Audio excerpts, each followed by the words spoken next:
આપણે બીજી રીતે આ 4-5 મહિના સુધી ઓક્ટોબર 31 ઓક્ટોબર સુધી કર્ક રાશિમાં શનિ રહે અને ગુરુ રહેવાના છે. મેષ રાશિવાળાને વારસાથી લાભ થાય, જમીન ઘર વગેરેના પ્રશ્નો હોય તો તેનો નિકાલ આવે અને વિદેશ યાત્રા થાય અને જીવનમાં કંઈ પરિવર્તન આવે, મહત્ત્વના પરિવર્તન આવે. પારિવારિક રીતે વૃષભ રાશિવાળાના કાર્યક્ષેત્રમાં પ્રગતિ થશે, તેમને નવી તકો મળે, નોકરીઓમાં પ્રમોશન થવાની શક્યતા પૂરેપૂરી, ટેકનોલોજીનો લાભ મળશે વૃષભ રાશિવાળાઓને. મિથુન રાશિવાળાને અટકેલા કામમાં અચાનક ગતિ આવે અને નાણાકીય રીતે જાજો કે ઉધારી લેવાની હોય તો તે પણ છૂટા થાય અને નવા પરિવર્તનો આવે.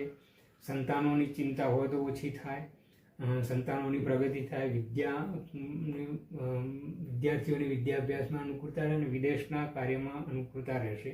કર્ક રાશિવાળાને સૌથી વધારે સારો ફળ મળશે, આરોગ્ય સુધરે, અંધારી તકો મળે, વિદ્યાર્થીઓ માટે બહુ સારું કહી શકાય.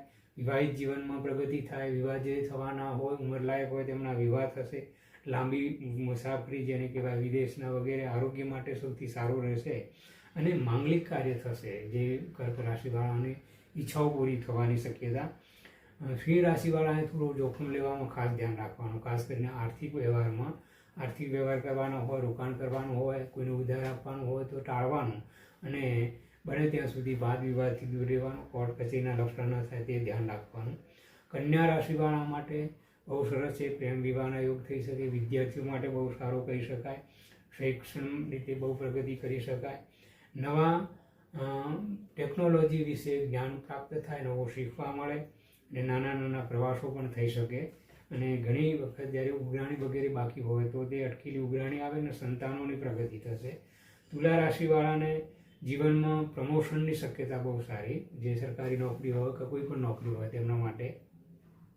આવકમાં વધારો થાય, જમીનને લગતા મકાનને લગતા પ્રશ્નો હોય તે હલ થાય, પરિવારમાં પ્રેમ ભાવના વધે અને પરિવારમાં માંગલિક કાર્યોની વૃદ્ધિ થશે.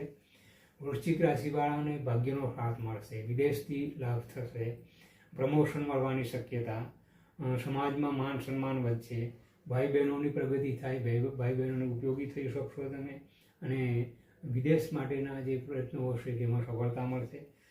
ધન રાશિવાળાને આરોગ્યનો ખાસ ધ્યાન રાખવાનું, છેતરપિંડીથી બચવાનું, કોઈના ઉપર આંધળો વિશ્વાસ કરવાનો નહીં અને શત્રુઓ જે હોય ને, હિત શત્રુઓ, ગુપ્ત શત્રુઓ, ચોર લૂંટારૂથી સાવધાન રહેવાનું. અચાનક આર્થિક લાભ થવાની પણ શક્યતા અને આર્થિક ભીંસના પણ શક્યતા છે, તો આર્થિક બાબતમાં બહુ સાવધાની રાખવી પડશે ધન રાશિવાળાઓએ. મકર રાશિવાળાને માંગલિક પ્રસંગોનું બનશે, ઘરમાં ઉંમરલાયકના વિવાહ થાય અને રોજની આવક જે હોય, ડેલી આવકમાં વધારો થાય, રોજનું કામમાં હોય જે નોકરી ધંધાના તેમાં અનુકૂળતા રહેશે, મિત્રોનો સાથ મળે, જીવનસાથીનો સાથ મળે, પરિવારનો સાથ મળે અને તમે ઈચ્છા પ્રમાણેની પ્રગતિ માટેના રસ્તા ખોલશે મકર રાશિવાળા માટે. અને કુંભ રાશિમાં નોકરીમાં જવાબદારી વધશે, સરકારી નોકરીના યોગ બને પણ જવાબદારી વધે, છેતરપિંડી થઈ શકે, વિશ્વાસઘાત થાય. સરકારી નોકરી કરવાવાળા માણસો જે કુંભ રાશિવાળા હોય તે લોભ લાલચથી બચવાનું, અપ્રમાણિક રીતે રસ્તો અપનાવશો તો ચોક્કસ નુકસાન થશે અને આરોગ્યનું ખાસ ધ્યાન રાખવાનું. આર્થિક વ્યવહારમાં ઉધાર લેવા દેવાનું ટાળવાનું. મીન રાશિવાળાને બહુ સરસ ટાઈમ રહેશે, વિવાહ લાયકના વિવાહ થાય, પ્રેમ વિવાહની પણ શક્યતા. વિદ્યાર્થીઓ માટે બહુ સરસ કહેવાય.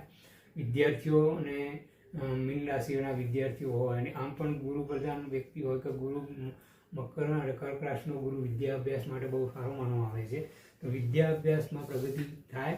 એટલે આ તમામ બાબતમાં દરેક રાશિવાળાઓએ ઉપાયો શું કરવા જોઈએ આ ગુરુની ઉચ્ચ રાશિ દરમિયાન. ગુરુના આરાધ્ય દેવ ભગવાન વિષ્ણુ છે, તો ઓમ નમો ભગવતે વાસુદેવના મંત્ર કરવા જોઈએ. પછી ગુરુની પ્રિય વસ્તુઓ હોય, ચણાની દાળ છે, પીળા વસ્ત્રો છે તેનું દાન કરવું જોઈએ, બુંદીના લાડુનું દાન અથવા પ્રસાદ ધરવો જોઈએ અને ભગવાન હનુમાનજીની ઉપાસના કરવી જોઈએ. હનુમાનજીમાં બુંદીના લાડુનો પ્રસાદ ધરવો જોઈએ, બેસનનો લાડુનો પ્રસાદ ધરવો જોઈએ.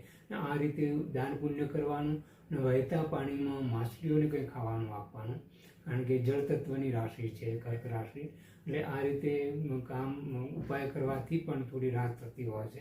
અને આ અતિચારી ગુરુના અતિચારી અવસ્થાનો શુભ ગુરુ શુભ પણ ફળ આપે છે અને અશુભ પણ ફળ આપે છે.